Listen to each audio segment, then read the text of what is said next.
Right. Hello. Good evening. Thank you for coming. Again, this is the second of my series of seminars that I've been doing in lockdown. This one is called The Second Haunted Generation, The Return of Folk Horror. What I wanted to talk about this evening is how folk horror, in my opinion, has become a genre that is its own thing only in the last few years. The idea of folk horror, although there were a couple of films that were called folk horror before the recent folk horror boom, actually folk horror as a defined idea was only popularised by Mark Gatiss in the BBC's History of Horror series in 2009. And since then, since it was identified that you had these basic texts of folk horror, people started to go, is this folk horror? Is that folk horror? Is this folk horror? And it kind of exploded. And then people started, around that time, people started making explicitly intentional folk horror films. And what are the original texts of folk horror? Well, you know, if you're here, you probably know what folk horror is, but, you know, let's have a recap, since I wrote a book about this. So you have Witchfinder General, 1968, where Vincent Price plays Matthew Hopkins, infamous Witchfinder General, who is going around East Anglia in England and burning witches, as you do, and abusing women and forcing himself on people and generally being a complete rotter. It doesn't end well for him, as you might expect. Is Vincent Price's finest moment of a career full of fine moments, in my opinion. I love a bit of Vincent Price myself. And then there's Blood on Satan's Claw. I have a complicated relationship with Blood on Satan's Claw. It's the least well known of the three central folk horror texts. It's the kind of outsider, if you like. It's generally pretty good in places. It's got great music, it's got great visuals, it's got great performances. Its plot is a hot mess, and its centerpiece, about 2/3 of the way through, is a lengthy and extremely explicit rape sacrifice scene, which I don't want to bang on too much, but it's important to note that it is there because this will come up later in the talk.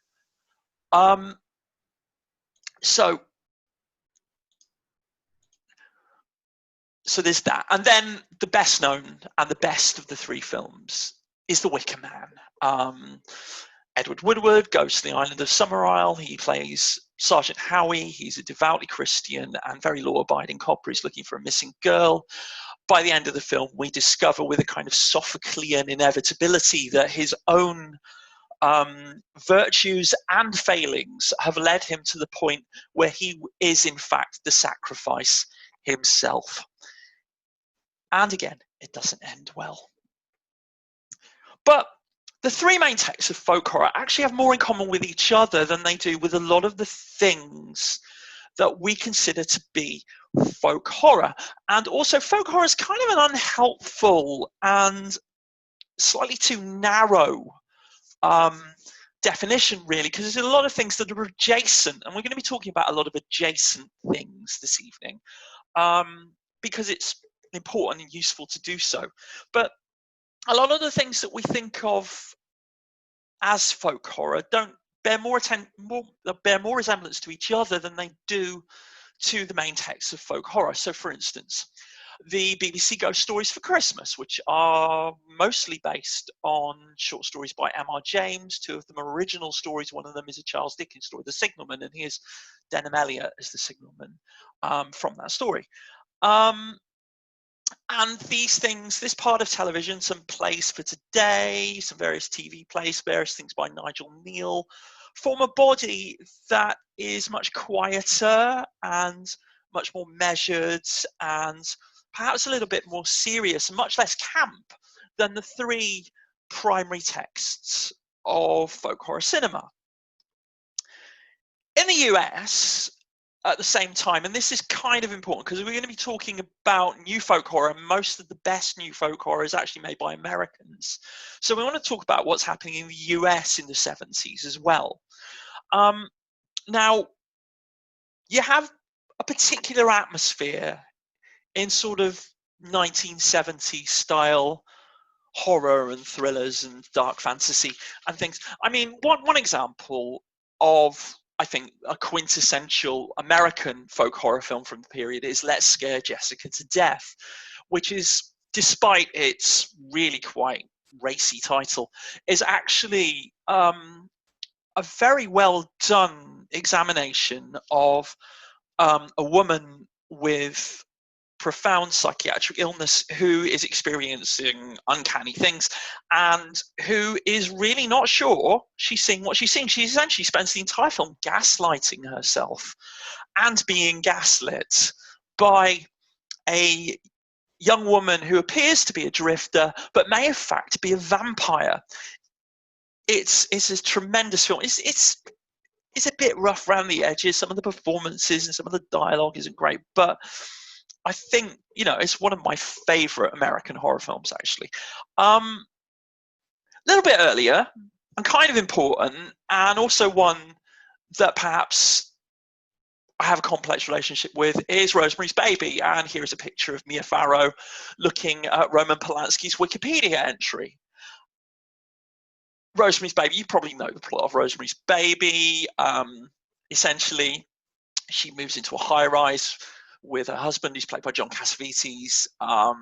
She is convinced she's basically manipulated into a position where she, bears the child of Satan, really. And again, doesn't end well. It's based on a book by Ira Levin, which is kind of important because we're going to bring back Ira Levin in a sec. I want to talk about The Invasion of the Body Snatchers, Philip Kaufman's remake of it from the 1970s as well. This is not generally considered to be part of the folk horror canon. Sometimes it's brought up in discussions of what Adam Scoville decided to call the urban weirds. The urban weirds, as far as Adam Scoville is concerned, and I think he's quite right, is basically folk horror only in cities, which is, you know, you still have the isolation, but the isolation is different because the people around are behaving weirdly for different reasons. Invasion of the Body Snatchers, you have the entire world taken over by doppelgangers. It's got a very sort of cold, chilly kind of thing. A lot of American horror and science fiction from this era has a particular atmosphere that, you know, I think just sort of, well, it pretty much ends when Star Wars comes out, but Invasion of the Body Snatchers is sort of a late entry, really. But you have that feeling of claustrophobia, that feeling of being surrounded by people who are not people. And it speaks a lot to a lot of the tensions of the time. Another film that's important, again, this is based on an Ira Levin book, is The Stepford Wives. And again, we don't think of this as a folk horror film, but I'm sure that if you know where this is going, you'll see why I included it. If you don't, it'll be clear by the end. In Stepford Wives, you have a husband and wife. They move to an affluent suburb. The wife discovers that all the other women are really weird and really subservient and really kind of creepy, and she goes into a deep hole as she tries to discover what happens. The first time I ever saw The Stepford Wives, I was about 16, and I remember having recorded it off the TV the night before, and I'm watching it of an afternoon, and my mother walks into the room and she says, "Oh, is this The Stepford Wives?" And I'm there gripped, and it's 3/4 of the way through, we're getting towards the big reveal, and she says, and my mum says, "Oh yeah, they get her in the end," and then just walks out, which, it didn't ruin the whole thing because it's a great movie, but there are many things I've not forgiven my mother for. This is one of them. There is a sense that wider culture in this period, particularly in the UK, but I think a bit in the US as well, was also kind of weird. So those of you last week will remember me talking about my dad's copy of Mysteries of the Lost Lands, which is basically a big compendium of all the great mysteries of the world: pyramids in Egypt, pyramids in South America. Coincidence? Yes, it's a coincidence. Anyway, you know, Cosmic Memory, Madame Blavatsky, Rudolf Steiner, Lemurians, all that is all there in this book, which my dad got from a book club in a national newspaper for the sort of like cheap entry price. Another thing from my dad's bookshelf is this book about ESP, which is actually part of the McDonald's Guideline series. McDonald was a publisher of nonfiction, and if you look at the other books in the Guideline series, you'll see astronomy, bird watching, beer and brewing, Chinese cooking, cheese and cheese making, eat well and keep healthy, having a baby, sex, pottery, yoga, wine and winemaking, childcare, small boat sailing, and ESP. And this book includes guides on how to use Xena cards, how to dowse, how to fake ectoplasm. It's very useful for what I'm going to be doing later on, because I will be faking ectoplasm in a few weeks. Possibly not live on camera. I'm still figuring out whether that's safe to do. Anyway, that's an entire digression. Please excuse me.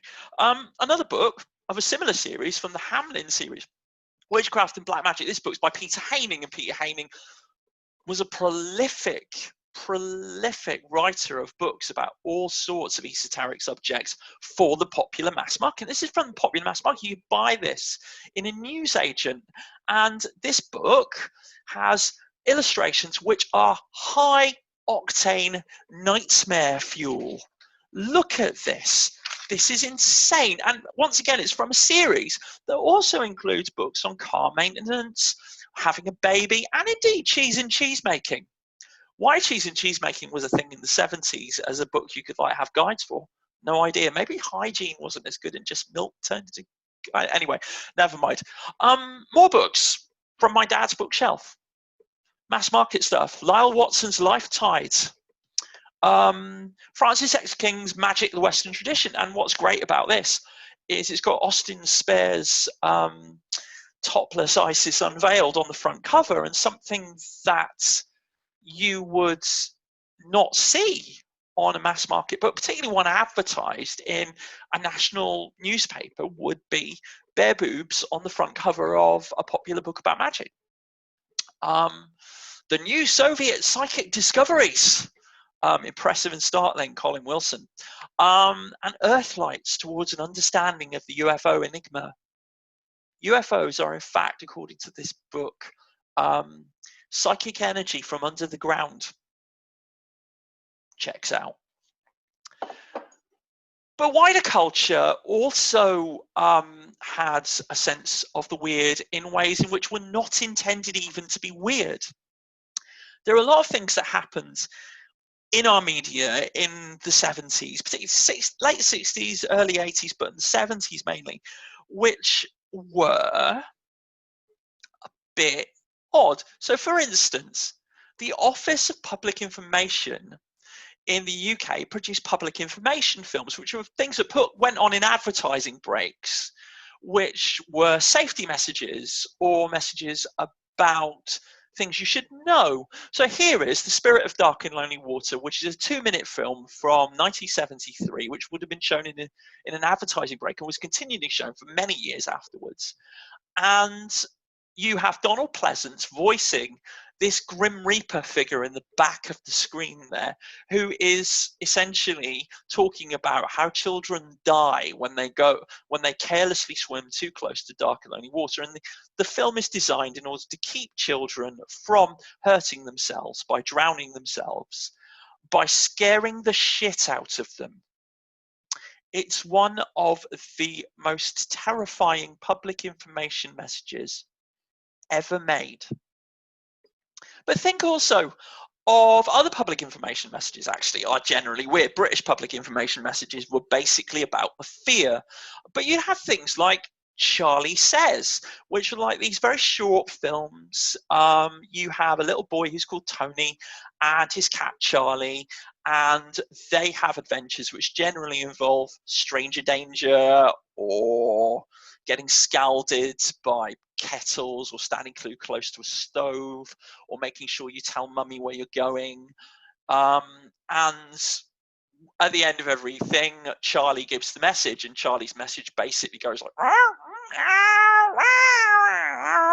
and then the little boy goes, Charley says, make sure mummy knows where you're going, you know, and things like that. And Charley, if he's been good, gets a fish, which he eats as well. But there's something very kind of wonky about it. The kid is very sort of boss-eyed and sort of stares right into the depths of your soul. Anyway, these were made in 1973, but they continued to be broadcast well into the 1980s, and I remember seeing them as a child broadcast in the ad breaks during children's TV. Yeah, and other things. Bagpuss. Lovable cat puss. This program, made by Smallfilms, only had about 12 episodes, but it was repeated on the BBC every year from 1973 until about 1986. So those of us who thought it had many more episodes, or who seemed to think that it was always on, weren't mistaken, because it was always on. And so there's an entire generation of people, you know, Generation X in the UK knows about Bagpuss, okay? And Bagpuss is like this saggy old cloth cat who lives in an antique shop that sells nothing. And he's surrounded by objects and bric-a-brac. And when a little girl called Emily comes and finds a lost thing, she puts it down in house and sings a magic rhyme and then withdraws, and Bagpuss comes to life, and all his friends, who are the bric-a-brac, the music box, the frog on the music box, a rag doll, the carvings of the mice on the mouse organ, they all come to life, and they all try to figure out what this lost thing he's found is. And at the end, when they figured it out and they've repaired the lost thing and put it in the window waiting for someone to come and retrieve it for free, because no one ever sells anything, Bagpuss and his friends go to sleep. And as a kid, I was always hugely distressed when Bagpuss and his friends went to sleep and became inanimate objects once again. But at the same time, I always watched it, because Bagpuss is the benevolent god of forgotten things. Anyway, a few years after that, the same film company, Smallfilms, who did Smallfilms, they did a whole series of things. There's Noggin the Nog and Ivor the Engine. And one of the last things they did was Tottie, which is based on a novel by Rue McGodden about a doll's house, and the dolls come to life. And it's a story about dolls and the unreasoning terror they feel at the godlike depredations of children, and the jealousy they feel for each other. And the series ends in a murder, as the China doll, Marchpane, pictured here, murders a poor celluloid doll who never did any harm at all to anyone, just because she's jealous. Other children's programs that are supposed to be charming as well were not really charming. Now, those of you in the US will never have heard of a TV show called Jigsaw, which ran for 5 years. And Jigsaw was a puzzle show. The idea was that they'd do these puzzles on screen and then you'd be invited to play along. But in the middle of Jigsaw, there would be a little comedy interlude with silent mime comedy performed by Mr. Nosybonk. It's difficult to tell, but his nose is shaped like a bulbous-headed penis and is about 1.5 feet long. And his eyes and his rictus grin are supposed, I think, to look charming. But you Google Mr. Nosybonk and you will find an entire generation of people who were children at the time who still have nightmares about this bastard. right? You can find videos from Jigsaw of Mr. Nosy Bonk as well. I found one, and actually they don't even try to be scary, but there's something profoundly unsettling about him.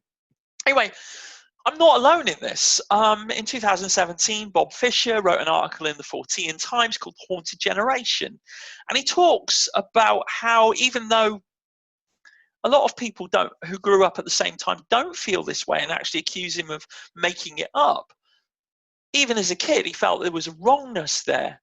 One curious aspect of the phenomenon, he writes, is that not everyone gets it. Throughout the decades that I spent attempting to articulate these memories to contemporaries, I was frequently met with bafflement.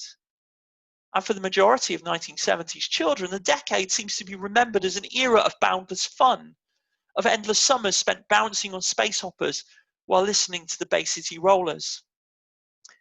But I maintain that I absolutely remember experiencing these feelings as a child.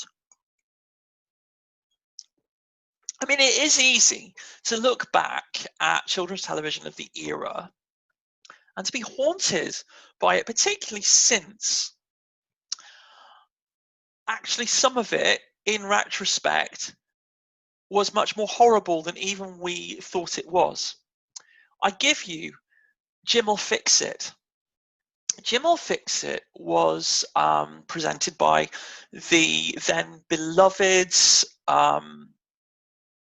radio disc jockey, TV personality and presenter, and charity volunteer, Jimmy Savile, who would take letters from children with their wishes and make their wishes come true. So there's one episode where a kid wants to meet Doctor Who, and so it creates a 2-minute long Doctor Who episode and has this kid help the Doctor escape from Sontarans or something. There's another episode, very famous episode, where a group of Cub Scouts eat their lunch on a roller coaster. And of course, I don't know if you know about this over in the States, but Jimmy Savile was discovered after his death to have been not just a prolific pervert, but Britain's most prolific paedophile rapist in history. To have had hundreds of victims and to have used his fame, his television fame, to have acquired and groomed them. And that included children who came onto the set of Jim'll Fix It. When he died and this came out, his gravestone was actually removed, and now his grave is unmarked and no one knows where it is for fear that it might be exhumed or vandalized. I can't look at his face anymore. And then there's Rolf's Cartoon Club. Again, Rolf Harris, famous Australian celebrity. He was hugely popular as a children's entertainer. He did a show called Rolf's Cartoon Club. The idea is that he would, he basically present classic cartoons, Bugs Bunny, Speedy Gonzales, the Roadrunner, Tom and Jerry, Droopy, and would, in the middle of them, draw a picture of the character and talk about them, and then present the cartoon. And there'd be 2 or 3 cartoons in an episode, and in the middle of that be him talking about these cartoons and why they're important for the kids. And Rolf Harris also is a prolific paedophile. And he's in jail now, and he's unrepentant, apparently.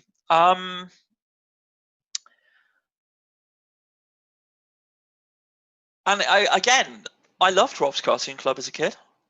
I've got to be honest, I preferred the cartoons to him doodling and talking about them, but it was part of the package. But it's haunting. Fisher writes again, many of the most profoundly affecting television experiences of my childhood were viewed once 40 years ago in an era when I had no means of recording them and no expectation that I would ever see them again. And that era lasted right up until about 1987. My family didn't get a video recorder until about 1986, 1987, no, 1988 even, but quite late on. And it was spooky. And you think of episodes of things like Jim'll Fix It, of Jigsaw, And it's difficult, and this is important, right? This is important because what we're talking about here is a generation who would eventually grow up to recreate the things that they knew when they were children and teenagers. So again, if you went to my last folk horror talk, this will be familiar to you. But obviously back in the 1970s, well, in fact, not even in the 1970s, but the only British film before about 2009 that was called folk horror was Blood on Satan's Claw, and it was called folk horror by its director Piers Haggard in an interview in Fangoria in 2002, where he said, "I suppose I was making a folk horror film." It turns out it's not the first film to be called folk horror. Kayla Janice told me that Jonathan Rigby did some research and discovered that the first film to be called folk horror was in fact an American film starring Anthony Perkins called The Fool Killer from 1965, and it was called that in a magazine article. So you know, respect to uncovering that gem. But anyway, the only British film that's intentionally folk horror is Blood on Satan's Claw before about 2009.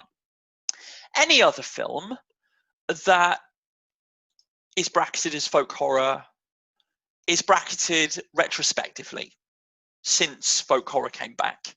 We look at old films and goes, that's folk horror, that's folk horror, that's not folk horror, that's folk horror, that's folk horror, that tree, that's folk horror, Bagpuss is folk horror. The Bay City Rollers, those trousers were definitely folk horror, and so on. But, you know, it gets a bit silly. But, you know, you do get films that do fit in. So here's Cry of the Banshee, which is what Vincent Price made after Witchfinder General, where he plays a Witchfinder, only in this film the witch is a real, and there's a werewolf, except they call it a banshee, even though it's a werewolf. And and this film sucks, by the way. It's really not good. So yeah. But it's an accident. It's folk horror in retrospect. It's only in the last 11 years that we've had people making folk horror films. People going, I shall make a folk horror film, as in the case of Midsummer, which we will be talking about in relative length later on, but which was intentionally made as a folk horror film. Somebody went to Ari Aster and said, could you make us a folk horror film set in Sweden? And he said, fine, let's do that. In the UK, the first intentional folk horror film was Wake Wood in 2009, which is also interesting, the first film to come back under the Hammer label, which had been defunct for many years, but I won't go into that because I don't think it's as important other than just being the first. There are a number of directors, though, who have made folk horror in the UK, and I mean, the two main ones. The first main one is Ben Wheatley, who, with his writing partner Amy Jump, made a series of folk horror movies. And you've got Kill List, and Kill List is a film about two hitmen who take, you know, that things went wrong about a year ago. They haven't done a whole lot. They get a list of people to exterminate. Things don't go well because they're being manipulated by some sort of pagan cult. It's a terrifying and nasty film, and it's made all the more nasty by the just economic uncertainty of it, the blank pre-Brexit state of Britain, a Britain that's ready to vote itself into oblivion. It's a bleak piece of work. Anyway, that's followed by Sightseers, which this one was scripted by Alice Lowe and Steve Oram, who play the stars Tina and Chris. And Tina and Chris are two lonely and nerdy individuals who have met late in life. They're their first boyfriend and girlfriend they've ever had. Tina has all sorts of like dog posters and stuff and accidentally killed her mum's dog, and she's never been forgiven for it, and she's crushed by living with her mum. Chris is a bitter, lonely, nerdy guy who just wants to have control over something. They go on a tour of depressing provincial landmarks in the north of England. Tina utters the immortal line, "Show me the world, Chris," to which he replies, "I thought I'd start with Critch Tram Museum." On the way, they discover that actually their true calling is in spree killing.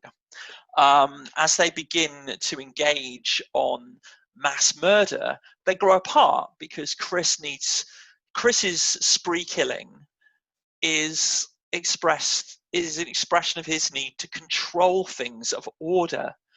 Tina's spree killing, which moves in separate things, is random and is a need for chaos, a need to tear things up. When you have like a lonely straight man who wants to control things, which, let's face it, is partly responsible for pretty much everything wrong in the English-speaking world in the last 10 years, and you have someone who just wants to rip it up and cause chaos, and a woman who wants to rip it up and cause chaos, there is only one correct result. But anyway, I'm going to show you a video from a moment in Sightseers. Yeah, could you?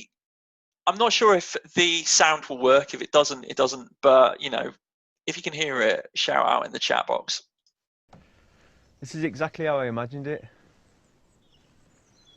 No one sticking their nose in. No one penetrating my mind. I'll have to sort all of this out. Okay. Take the noble English oak, old knobbly. That won't stab you in the back or belittle your 5-year plan. I mean, where am I supposed to put that? That tree won't There isn't anywhere. It's just now surfaces. steal things that belong to you and put them in another place just to piss you off. That tree won't involve itself in low-level bullying. That means you have to leave work. The noble English oak won't involve itself in low-level bullying. The noble English oak won't belittle your 5-year plan. The noble English oak won't force you to leave work or move things to mess with your head. You have this sense of an imagined past. The Brexit enterprise generally had the slogan, "Take back control." And this is the sort of mindset we've got with Chris. Had Chris survived to Brexit, he would vote for Brexit because it's about taking back control. No one cares what you want control of, you just want control. And that's a very kind of not 2000 and 2010s kind of feeling. This is a very retro themed film. Everything is kind of beige. All the attractions, which are real attractions, by the way, are essentially ones which have been there for a very long time and haven't changed. They're sort of out of time. But that need to take back control, that sense of toxic nostalgia, that's very contemporary. It's very British, and it's very much a Britain of now. After Sightseers, Wheatley and Jump made a period piece. And again, you've got a 17th century folk horror period piece, A Field in England, a tale which is either, depending on how you think of it, a tale of warring magicians in the period of the Civil War, or 5 guys getting off their nuts on mushrooms in a field. It is about as disturbing as 5 guys getting off their nuts on mushrooms in a field can possibly be, and has a sense of being somewhat purgatorial. There is a sense that it doesn't really end, it just stops. The escape at the end of the movie is not an escape. There is no getting out of it. There's no escape. And I mean, a classic trope of the original folk horror films, and one of the reasons in which we sort of link them together, is that there is an inevitability there, but that inevitability isn't as deep and profound in so many of the 70s films, and often that's matched with a sort of camp sensibility, which often the new films don't have. The inevitability is pretty much everything now. It's kind of central. One film that's adjacent, and again, this falls into what Adam Scoville calls the urban weird, is Wheatley's adaptation of J.G. Ballard's novel High Rise, where you have a sort of very much a sort of beige and grey 70s themed tower block. Everybody smokes and drinks, there's all mirrors and stuff, and the people in the tower block are divided by class. And again, it's pretty much an adaptation, taking an adaptation of Ballard's 1970s book and bringing its issues of class and of control and of anarchy into the present. That sense of community, the people, the high-rise block in itself is an island. It devolves into savagery. No one leaves. People are stranded there. It goes a bit Lord of the Flies. But again, it's very, even though it's 70s themed, and as a 70s aesthetic, it's very contemporary in the way that that comes out. The other main British director to really take the folk horror sensibility is a little bit more off beam, I think, but we need to talk about him as well. And this is Peter Strickland, and Peter Strickland's had a really peculiar career trajectory since I think he went to film school in Hungary or works in Hungary. His first film, Katalin Varga, is a Hungarian revenge drama where a woman who some years ago was raped and horribly traumatized by this, goes on a bloody campaign of murder in the Hungarian countryside. Katalin Varga doesn't feel like it's set in any particular time. The only way you can tell that it's set in the 20th or 21st century even is because there are rubber tires on her horse cart. It's got, I think there's some radios and TVs around, but it has a sense of being timeless, while at the same time being very much a revenge drama that's very contemporary and very now. The rest of Strickland's films are even more idiosyncratic. This is probably the most straightforward one he made, but you have, for instance, Barbarian Sound Studio. Toby Jones plays a guy who is based upon the people who made Bagpuss, basically, who goes to Italy, to the titular Barbarian Sound Studio, to work on the dubbing for a giallo movie. We don't see the movie. What we see are the sound effects, the dubbing, the women screaming, the sound of mutilated bodies happening by hacking into cabbages and things. There's a sense of critique here, a sense of like, we love these movies. These movies are interesting. These movies have a power to them, but that power to them can eat you alive. There's a conversation in this film with the past. It's not just a celebration of the past. It's not just taking the retro aesthetic for no reason. This conversation it's kind of open-eyed. It basically goes, I like these movies. I can still like these movies if I critique them. And the film becomes a critique of these movies and a critique of whether or not they can eat a person alive. This, although idiosyncratic, is probably the most folk horror of the four movies I'm going to talk about, but The Duke of Burgundy also deserves some respect. The Duke of Burgundy, you have a pair of sexy female entomologists in a 70s style fantasy erotica land where everybody who lives together is a sexy lesbian entomologist or a sexy lesbian carpenter, and a sexy lesbian carpenter who makes bondage furniture, by the way. And you have these two sexy lesbian entomologists who have a BDSM relationship. One is a dom, one is a sub. The Sub's actually the demanding one. So she sort of, yeah, she sub tops from the bottom and whatever you call it. And the relationship between the two women goes back and forth. There's a power dynamic there. But in the end, it becomes a very, very sweet story. It takes the aesthetic of films by people like Jesus Franco and turns it into a lovely, sweet story with the moral that, yes, heavy BDSM is fun and all that, but sometimes you do just really want to have a snuggle in a nice, comfy pair of pajamas. And it has an utterly unexpected ending because it's just so sweet.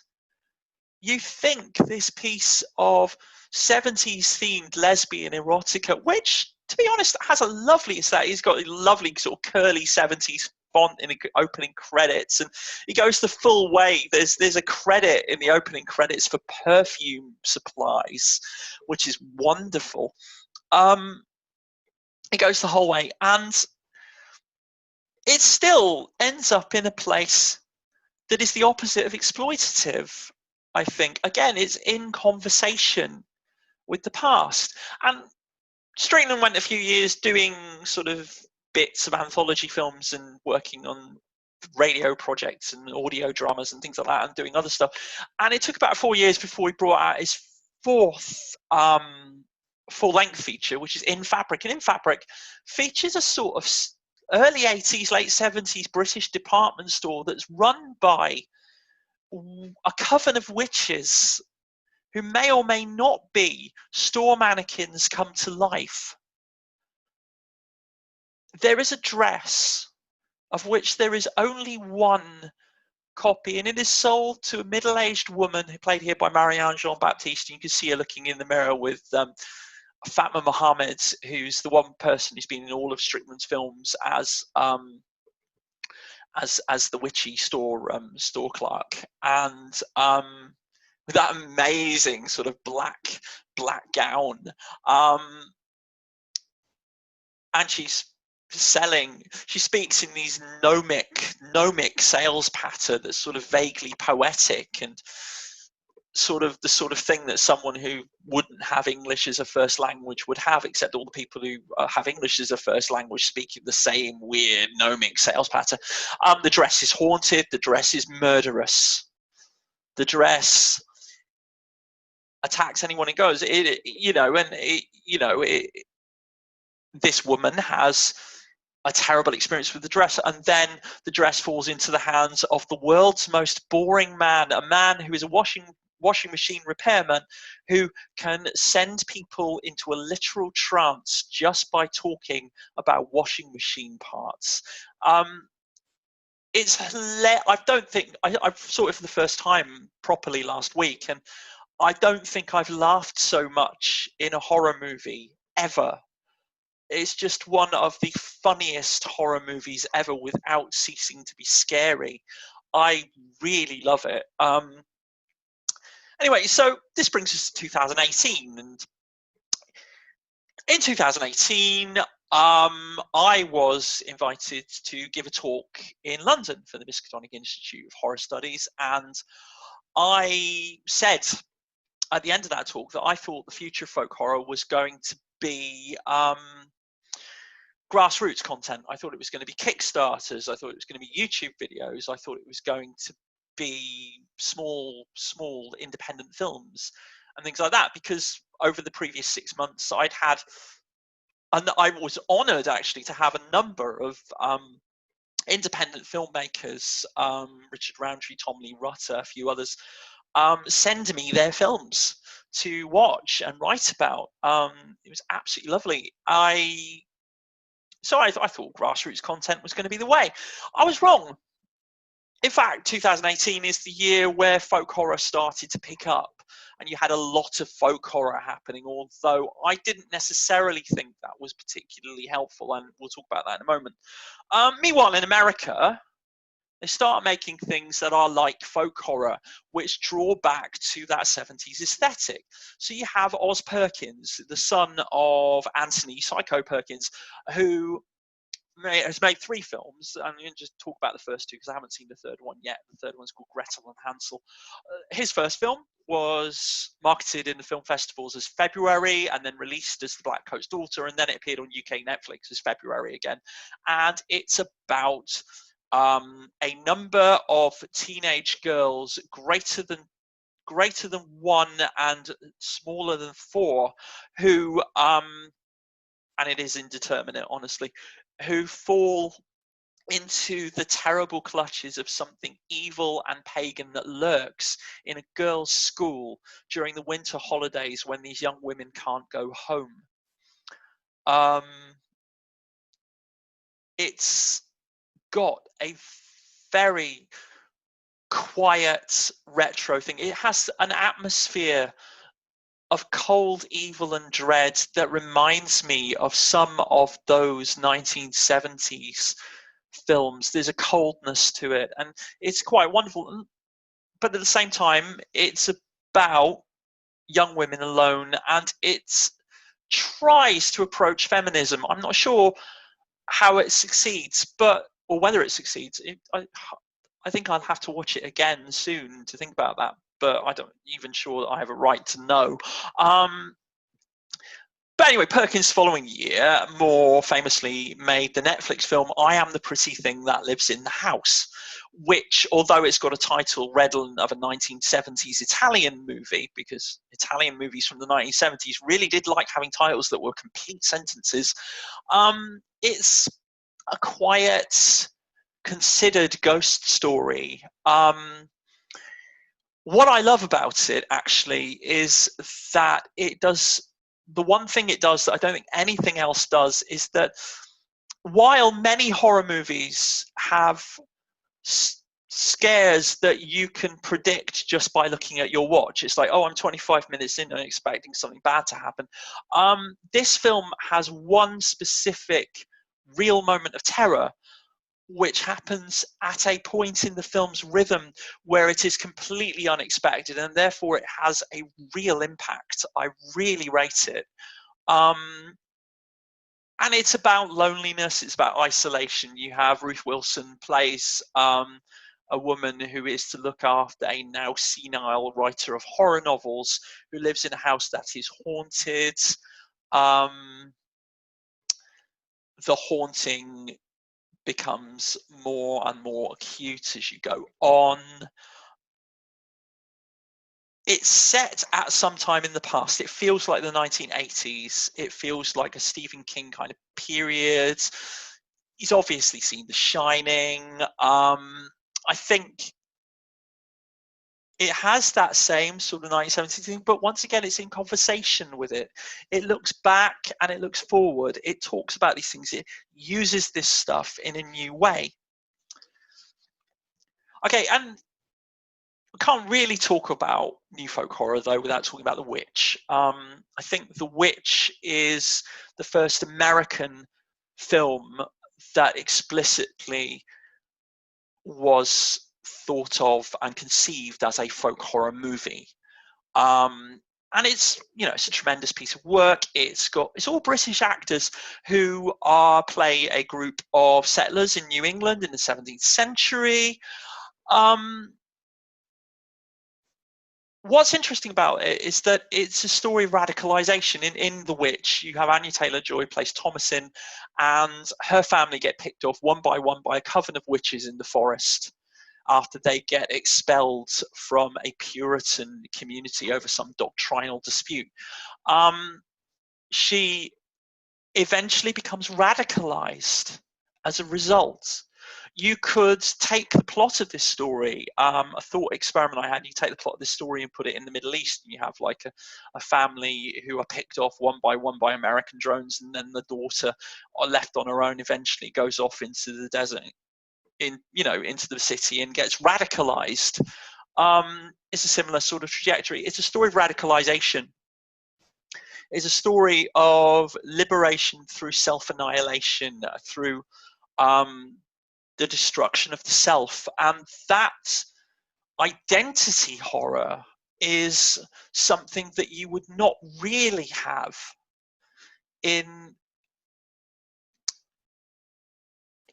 a classic 1970s film. In a 1970s folk horror with an unhappy ending usually has the protagonist killed.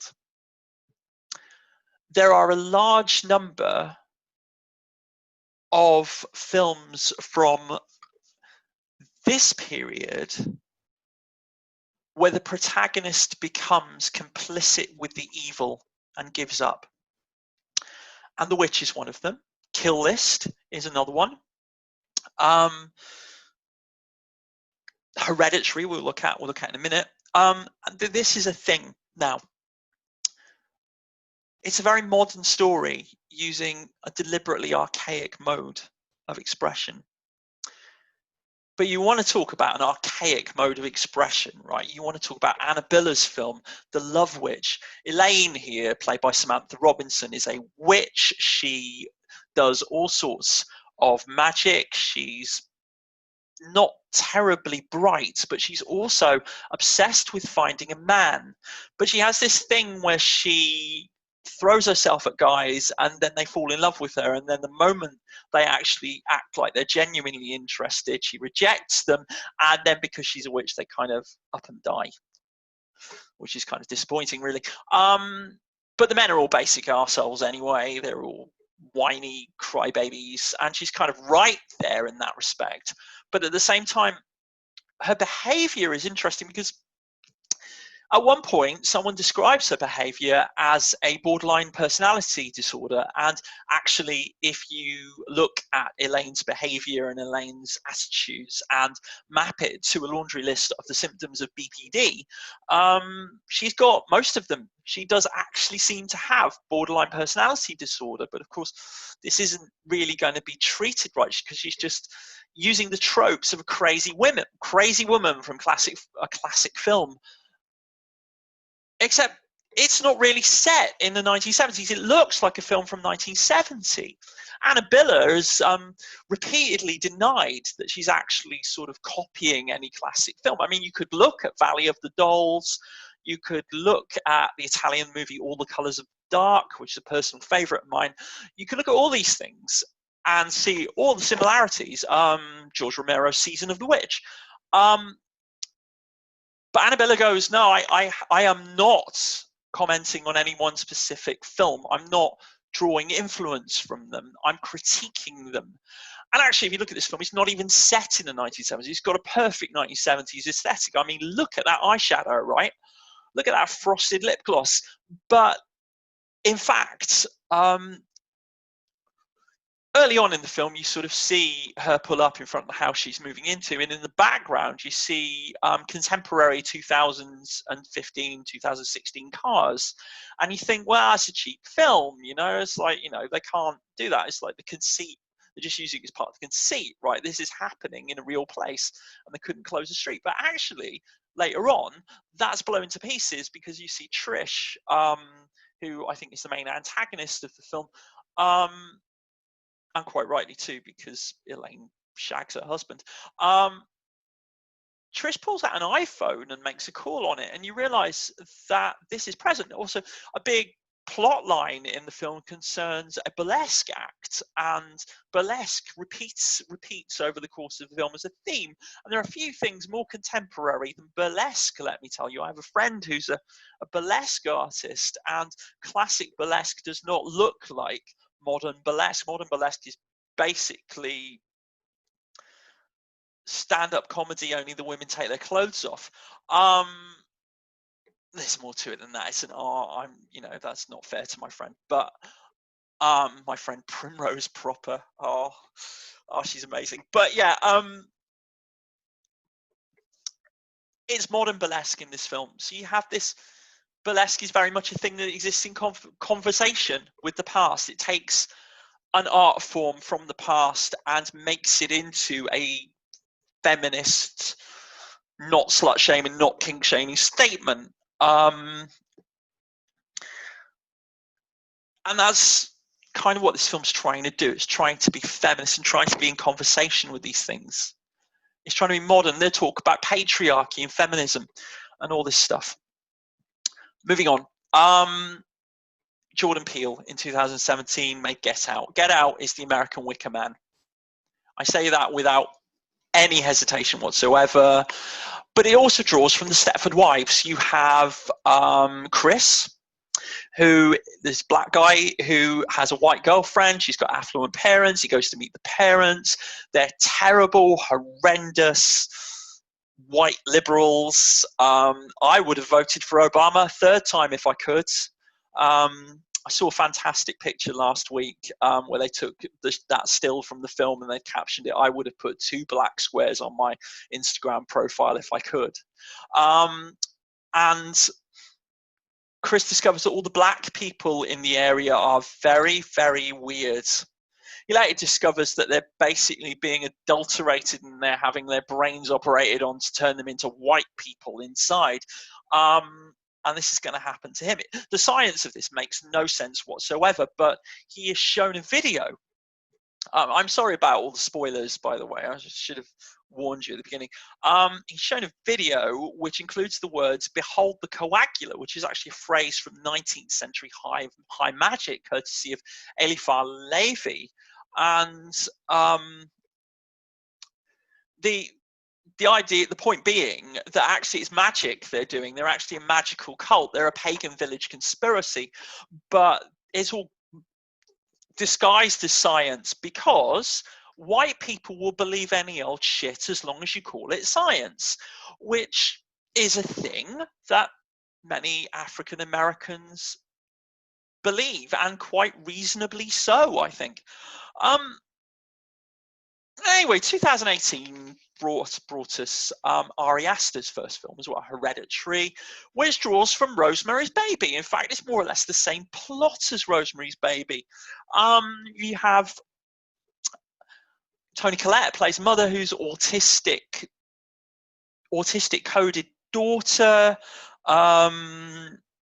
Has always been strange, but a terrible, terrible thing happens partway through the movie, responding about the teenage son. The teenage son sees his family picked off one by one. Towards the second half of the film, he becomes the protagonist for all the good it does him. The plotline is very similar to The Witch, in fact. I asked Ari Aster about this when I met him last September, and he said that he'd actually written Hereditary a few years before he'd seen The Witch, which I think is really interesting because there are certain tropes that are in the air almost. There are things happening in our culture. There are conversations that we are happening. There are certain kind of things happening. So once again, Hereditary ends with a main character joining the evil. And it's there's a scene that's redolent of Kill List at the end, I think, and this is a thing that happened. But the thing about 2018, the reason that I felt 2018 wasn't a particularly good year for folk horror, I didn't really like Hereditary for a lot of reasons, which I won't go into, but the main reason I didn't like, I felt that folk horror basically just started to jump the shark in 2018. So you had the BBC serial Requiem, a prestige 6-part drama. I think in the States you can watch it on Netflix. And it's about a musician who goes to a village in Wales. It uses Wales as an underused venue for folk horror. And in Requiem, it's not so much an homage to the Wicker Man, it is the Wicker Man. Sort of. It's the Wicker Man, only it's the plot. The plot is so close to the Wicker Man, it may as well be plagiarized. It's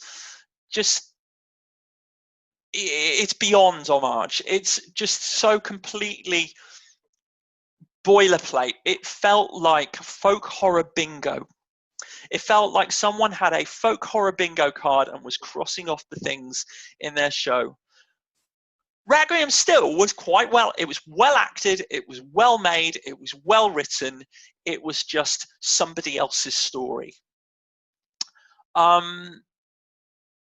This pales into comparison beside the Netflix folk horror film Apostle. There is a moment in Apostle where Lucy Boynton, the female lead, goes up to Dan Stevens here and says, "Your eyes, they've seen things."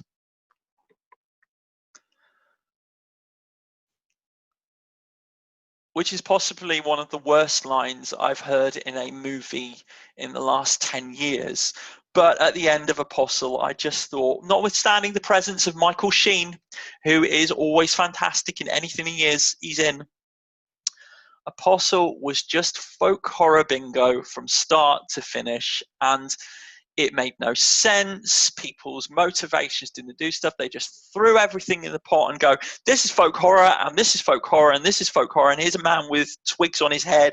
That can be folk horror, and let's have someone having their fingers destroyed by a mangler. That's folk horror.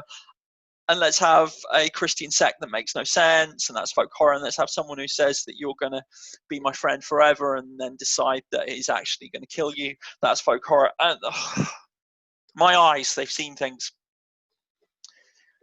But in the end, nothing convinced me that folk horror was completely done in 2018 more than the Black Phillip Funko Pop. Wouldst thou like some cheap plastic tat with a bobble head?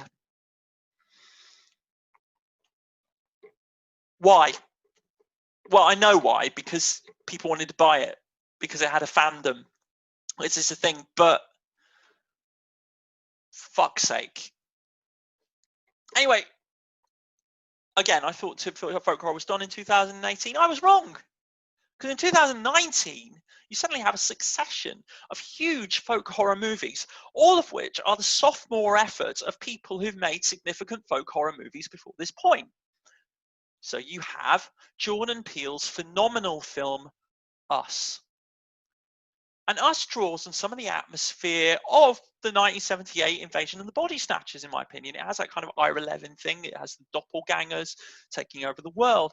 Us draws on the folklore story of the Derros, the mythological story which was created by a mentally ill man in the 1940s about this race of doppelganger people who live in an industrial hell and either puppet us or are puppeted by us by sending rays which match our thoughts and tether themselves to us. And Us draws on that, but it makes it present. It makes it contemporary. There is a moment where Lupita Nyong'o, who plays Adelaide, the protagonist, sees her doppelganger for the first time and says, "Who are you?" And the doppelganger says in her whispery voice, "We're Americans."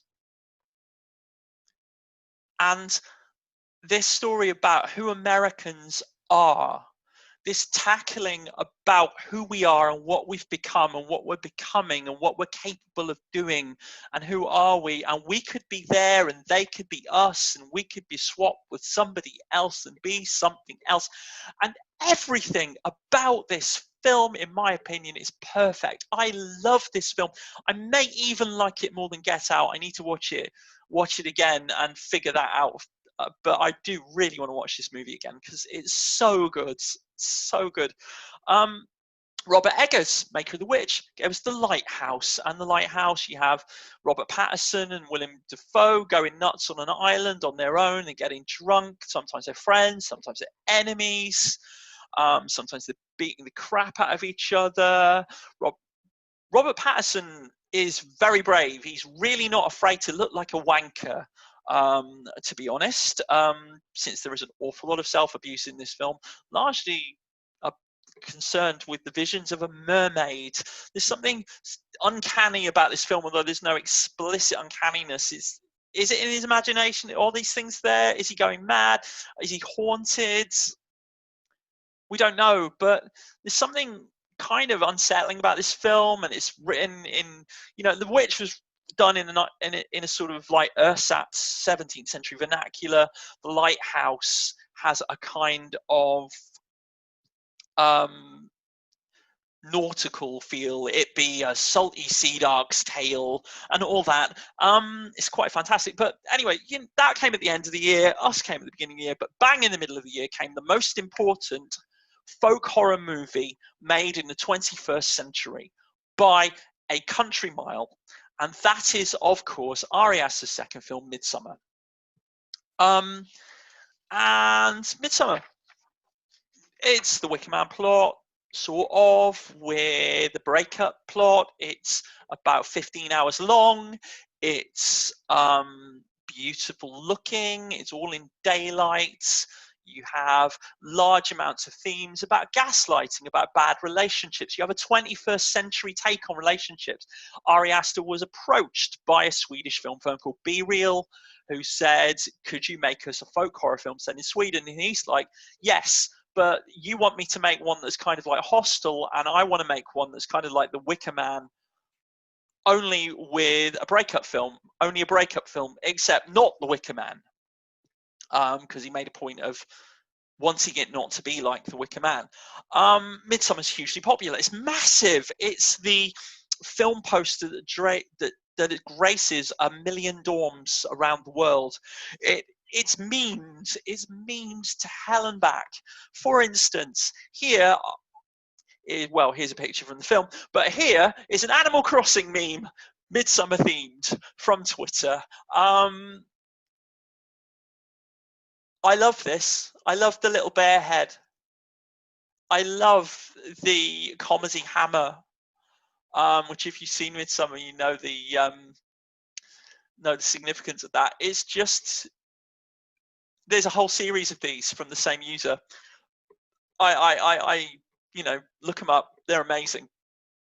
But there are memes. It's just there on the internet.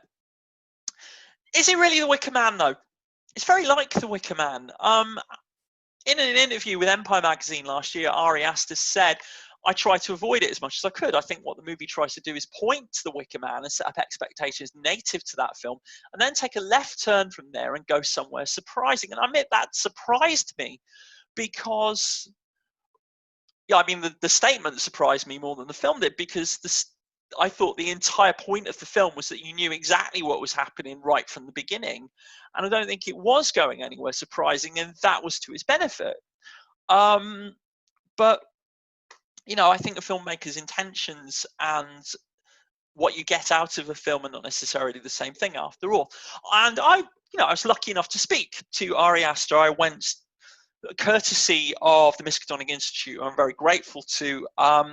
They sent me to Portugal, to the Motel Giche Film Festival in Lisbon, and here is a picture of Ari Aster being introduced to the audience by some old queer. And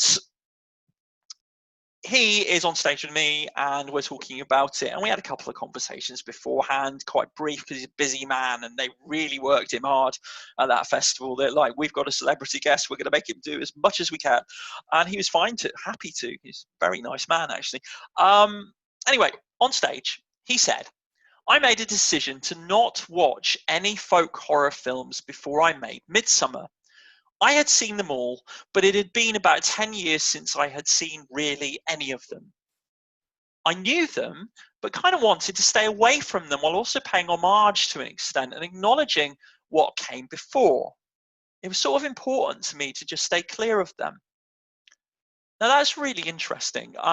So there's a big rape ritual scene at the end of Midsummer, which I'm watching it, I'm like, whoa, they've watched Blood on Satan's Claw. I asked him about that, and he said, well, my editor said that's just like the scene in Blood on Satan's Claw while we were editing it, but I hadn't realized before that point.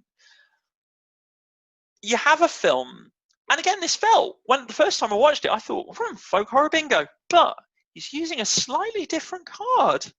That's interesting. Why is that? And the answer is it's not folk horror bingo. The answer is he's not seen a folk horror film. He's operating on, maybe, as he indeed said when I asked him, he's operating on hazy memories of folk horror films he hasn't seen for a long time. But he's still making a film that just looks like a folk horror movie, that has all the tropes bang in place: the pagan village conspiracy, the inevitability, the sort of Sophoclean inevitability of a character whose virtues and vices draw her to a specific inescapable ending. It's been embraced as a feminist revenge fantasy. I think personally, I think the power of it comes because at the end of the film, Danny, Florence Pugh's character, is completely fucked, but she's still gets a sort of revenge on her uptight boyfriend. And I think any of us who have been gaslit or abused in the past, and I used the first person advisedly and precisely there, know that when we strike out against our gaslighters and our abusers, the consequences are often just as terrible for us. And I think the terrible consequences she faces, namely the annihilation of herself, the destruction of who she is, that allow the permission for the catharsis of her being the one to choose to have Christian exit consumed by bear, to misquote Shakespeare. And I think that's important because, again, you've got a film that, without consciously referencing the classic folk horrors, references all of them. There are scenes that are like Kill List, like The Witch, and also like films like Way Back. But once again, you have a protagonist who throws in with the dark side, as in Hereditary, as in Kill List, as in The Witch. You have the Horgelanders, who are involved in mass murder. They're involved in eugenics. There's a developmentally disabled child who they admit freely was inbred for the purpose of becoming their oracle. They keep talking about Christian, the Jack Rayner's character, the shitty boyfriend, who inseminates one of the women in that sort of ritual that becomes a kind of horrendous pagan date rape. That's all about getting new blood, new seed into the gene pool. It's interesting that the other candidate for May Queen is not white and therefore gets killed halfway through the film. It's a film that touches on ableism, it touches on race, it touches on frightening far-right talking points, it touches on all these very present-day things, and is in conversation with things that aren't even in the room, but is still in conversation with them. And that's fascinating. I think it's far too long. I saw the director's cut the week before last, and I've got to be honest, I don't think it needed another half an hour. But the point of the film is that that's still deliberate because it wants to take its time doing it. So, you know, I can criticize that, but it is the choice. I think that it's significant and it's been memed, and the cool kids are able to like it because it's just indie enough to be cool while still being mainstream enough for everyone to know, has made it huge. I think Ari Aster, you know, you could argue he's more or less in the same place Quentin Tarantino was in about 1994, possibly, you know, two well-regarded, not quite indie films that were huge hits and hugely popular on the college circuit. This evening, in the British session, I made that thing, and later on I discovered that actually somebody was a student who did have a Midsummer poster on her wall, and she felt very called out by that. Oh dear. I should feel guilty, but I don't really. Anyway, so that brings us to a sort of close. I've kind of overrun. I do tend to overrun. What does this all mean? So let's talk about new folk horror. And let's bring it all together. So new folk horror is in conversation with its predecessors. It's in conversation with its predecessors. It approaches them. It doesn't just steal from them. It goes, here's a thing. Let's talk about this. Let's sort of do this. I don't think I agree with you there, Wicker Man. New folk horror has tropes, which the original folk horror didn't really, because they weren't tropes yet. And they weren't tropes in the same way. And the new folk horror adopts these tropes often more rigidly. So characters, protagonists who wind up becoming the Antichrist or the High Priest or possessed by the devil or joining the cult are a thing in new folk horror. They really are. And I think that's really interesting in its own right. There are tropes of relationship and stuff that you don't see. They tend to be about relationships more. But then that's what cinema is about now, more or less. The tensions that new folk horror responds to are tensions of economics, of class, of gender, and of race. And new folk horror films will have at least one of those. Jordan Peele's Us has all of them. It's got the full set. Because these are the things, and it approaches them in a very modern way, in a very contemporary way, as you would expect them to. But new folk horror almost entirely comes from a place of inevitable despair. Classic folk horror I think it told creepy stories because they're kind of creepy. And The Wicker Man is fun, right? The Wicker Man is a fun film. It's got a chilling ending, but it's the only horror film, well, until I saw In Fabric, but it's one of the very few horror films I've seen which could be described as delightful. But new folk horror, Ari Aster's films and Ben Wheatley's films, there's a sense of despair, a sense of hopelessness, a sense that, the project of life is done. They are apocalyptic almost, but they're apocalypses of the self. They're personal apocalypses. They involve destruction of hope almost entirely. And new folk horror has been codified, commodified, and merchandised. Now, I want to show you a still. Okay, so this is a still from a pop video I saw this week from an indie artist, and it's not fair to sort of like rag on him too much by name because it's like kicking a bunny. But this is from a video called Corona, Song for a Virus. And here is the YouTube description. Corona, Song for a Virus explores the zeitgeist of media hysteria, internet conspiracies, and existential dread regarding the disturbing global spread of the coronavirus. Its folk horror tinged music video, also shot by artist, documents a group of women performing a frenzied yet hypnotic ritualistic dance.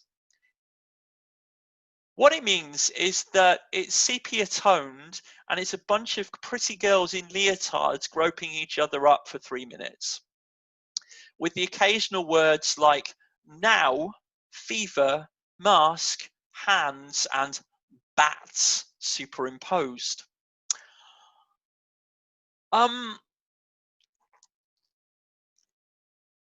Yeah, I mean, this is someone who wants the aesthetic but doesn't really either understand the aesthetic or even the point, really. But this is a thing. I mean, I saw a link to a think piece that described The Wicker Man as 1973's Midsummer, which I wish I'd saved the link, but on the other hand, I'm kind of glad I didn't, because I think I probably would have huffed a bit.